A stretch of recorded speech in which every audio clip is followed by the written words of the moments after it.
Good afternoon. MPs are debating the case for bombing Islamic State targets in Syria. The Prime Minister is facing stinging criticism from SNP, Labour and Liberal Democrat MPs, angry at his suggestion last night that some people opposed to the bombing were terrorist sympathisers. The SNP oppose airstrikes on Syria and want more parliamentary time for debate.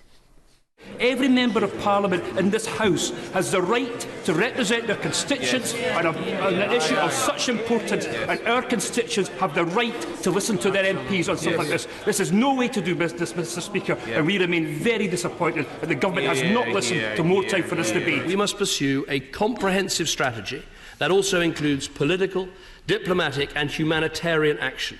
And I know that the long-term solution in Syria, as in Iraq, must ultimately be a government that represents all of its people, and one that can work with us to defeat the evil organisation of ISIL for good. Our correspondent David Porter is in Westminster. David, heated exchanges so far.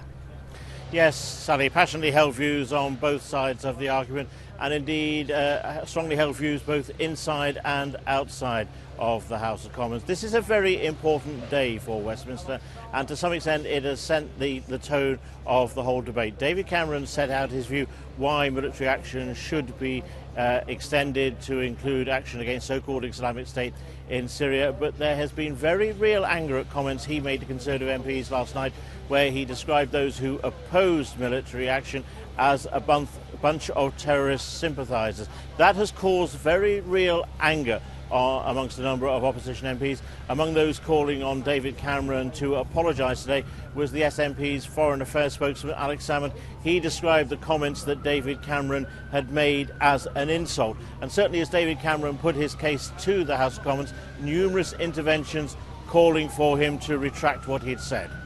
And how do we expect the Scots MPs to vote tonight?